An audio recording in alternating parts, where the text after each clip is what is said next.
All right. I was literally running around my yard with a 22 and a flashlight last night looking for eyes. So that was pointless. Darn skunk. I could have told you that from the start. You could have told me that?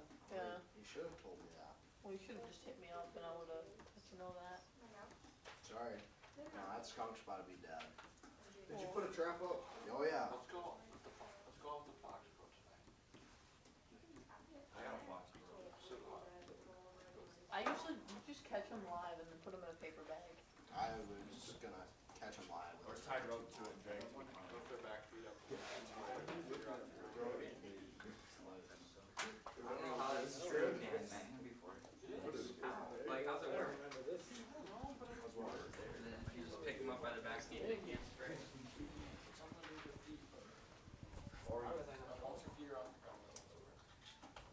think my dad told me that once as a joke. No, I'm serious. I feel like that's not true. don't want to look up video. If you're picking up their back feet, what is pointing directly at it? That's what I'm saying. Okay, so we're maybe slightly ahead of schedule. We have some monoatomic ions up there.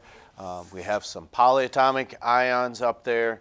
And then you would really be doing yourself a favor if you knew what these formulas are for these acids. You might not know what they are yet, but that's why we're going over them.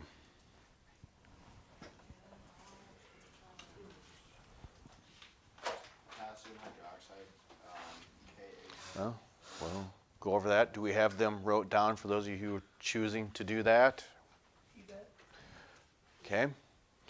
And we're also going to practice adding together these atomic masses because it's, I don't want to say, yes, it can be confusing, and yes, it's going to get to be a little more difficult, but we're going to tackle this together. Okay. You all made a commitment to be in here, so the only reason we're going over it because a lot of you are going to be responsible for this in 2 and 3 years from now. We've said that many times. Okay, so it's our goal, so we're prepared for that. Okay, so some of you had already alluded to that. We see the names up here, so we just want to write down what the formula for each one of those is. So I just figured just go right in order. Is that fine?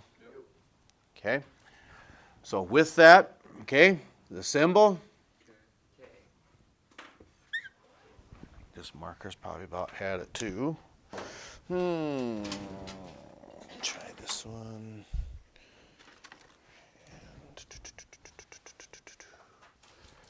I think this one's almost had it too.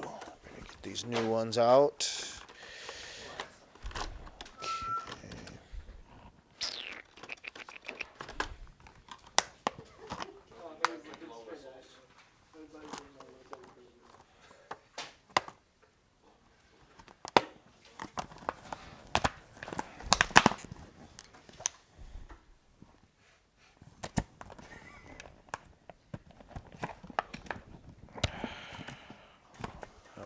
Work.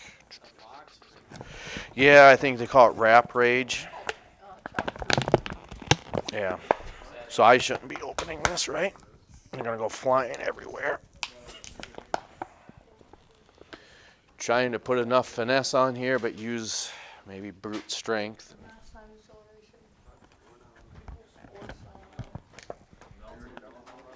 I don't think we can see that color. Those don't erase very well. So I may have to go get a different one of this. Okay. And since this is a new one, I'll start over. It's still the same letter. All right. And then hydroxide is what?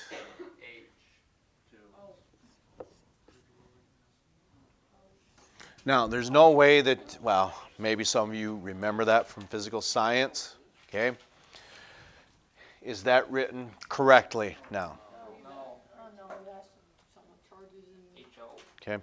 If you feel so inclined, if you think you'd like to see a list of these polyatomic ions, they are in the book, but we're going over the ones that we feel are the most important and then proceed forward with that information. That'd work, because hydrogen can be a plus or a minus. It can, that's true, but that's on the organic side. We're not that far yet. Is the oxygen there? Hydroxide? Because it has oxygen in it, and we're telling you it has oxygen in it. Hydroxide. But like off the word hydroxide, how do you know it's OH? Oxide. Oxide means oxygen. Hydro.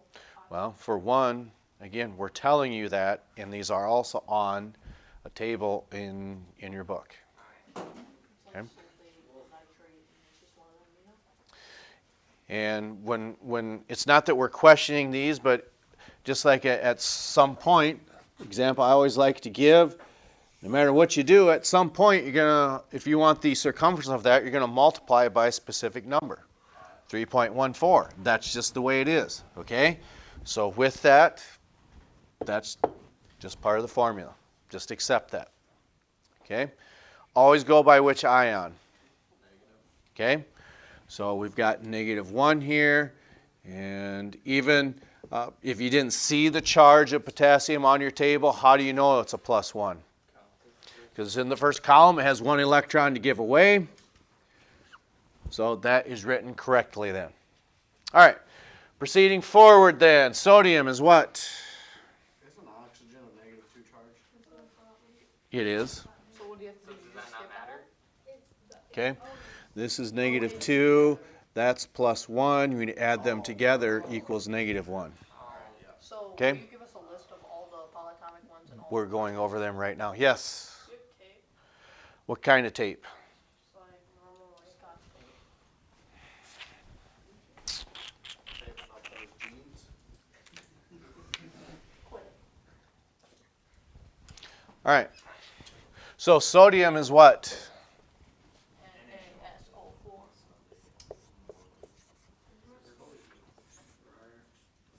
Okay. And with that, okay, sulfur's got a +6 charge. Oxygen's got a -2. So that's -8. You add them two together. The whole molecule has a charge of negative what? 14. Okay.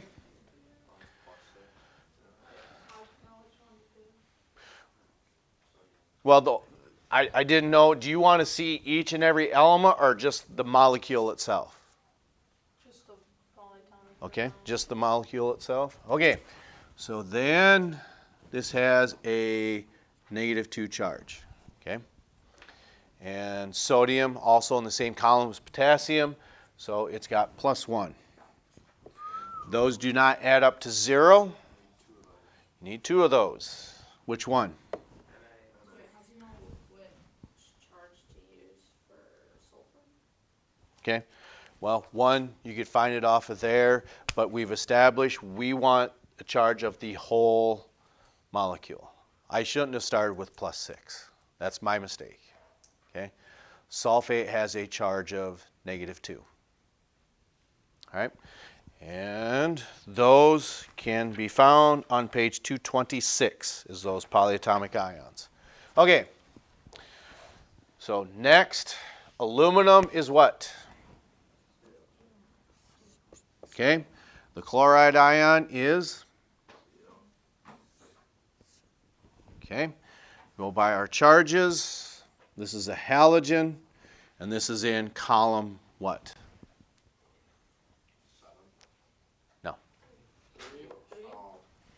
Okay, those don't add up to 0, so how do we change that? Okay, 3 chlorines.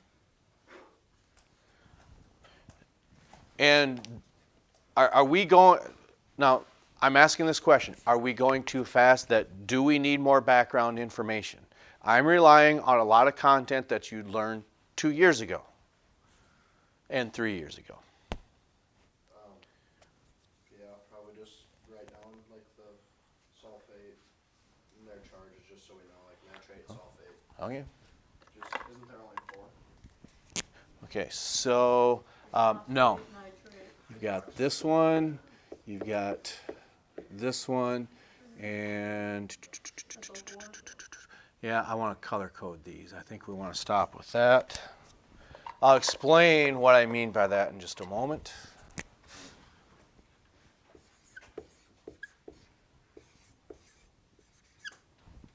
Okay, and then put this one in pink. And then the last one, right here.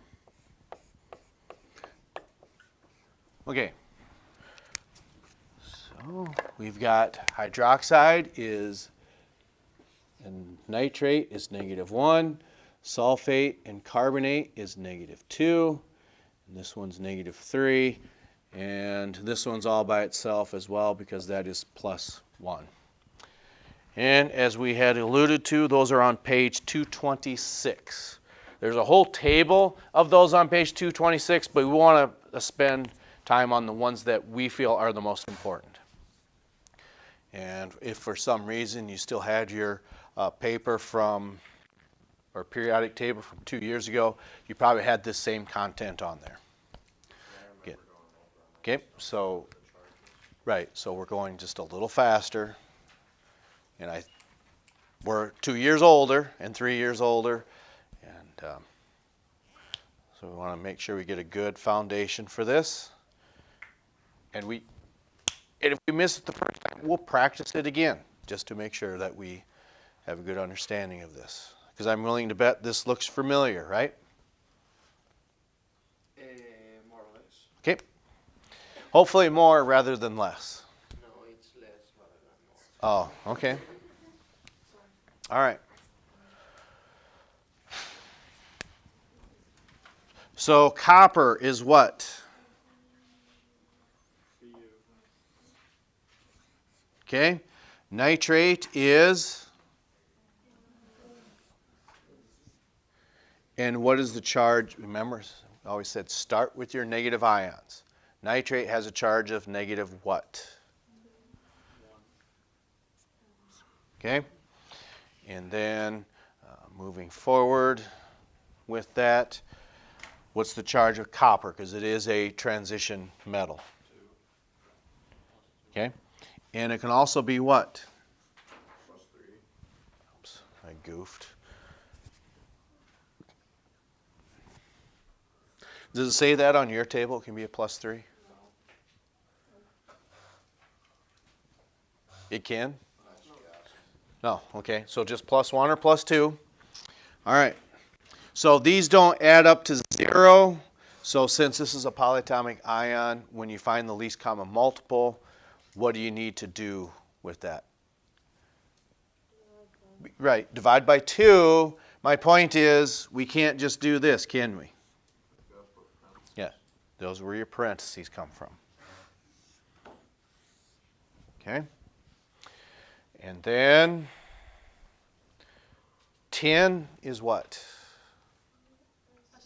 Okay, SN. Now, sorry if some of you can't see this. Maybe we got some obstacles in the way. Try not to get that low on the whiteboard. Well, so here's our tin, and sulfate is what?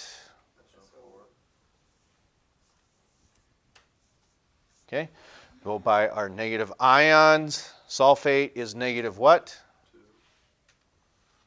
And then tin is? 4. It can also be +2. So the least common multiple between 2 and 4? 2 or 8. 4. 4. Okay.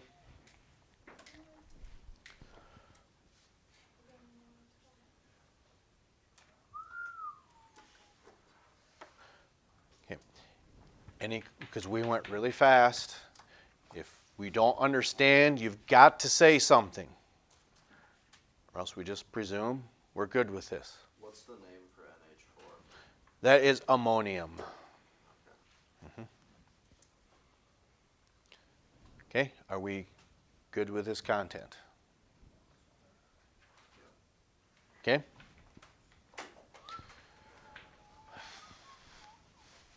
We'll just wrap up these. The clue is the element that you see here to help us out. So since this looks like it has what in it.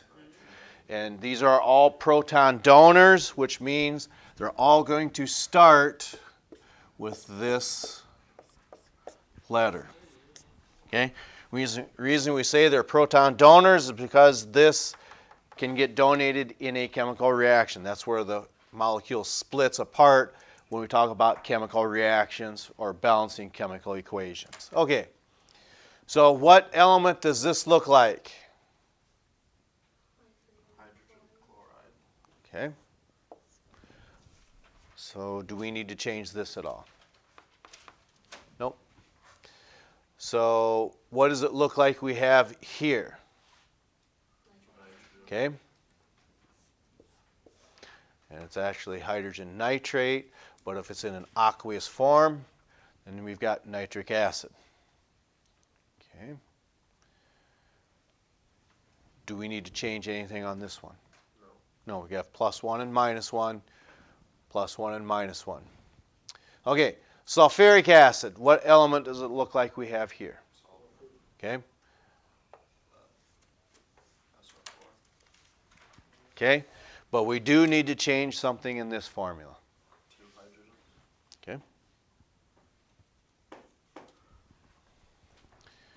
And then finally, this one right here. PO4.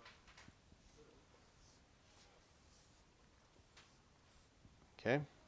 And then how many hydrogens do we need? 3. You're right. Why are you right? Okay.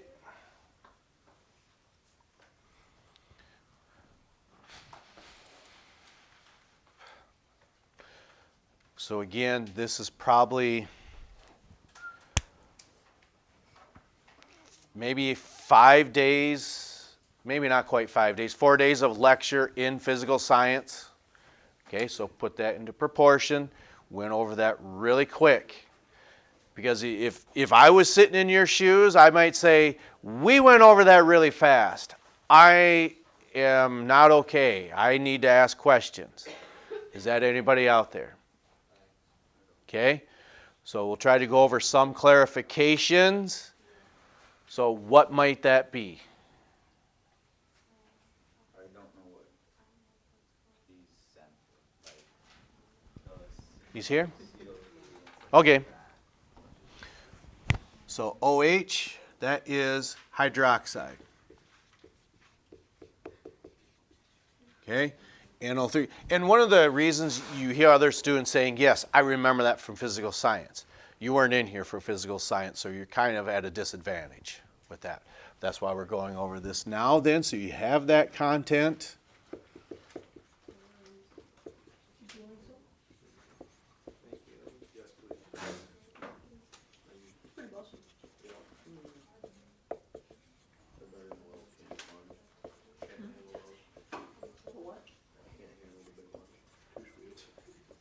So what you see written, I don't know if you can see it on the computer there, what's written in black is the names of these polyatomic ions. Okay, they're color-coded because these two are -1, these two are -2, and this one alone is -3, and that one alone is the only positive polyatomic ion. Okay.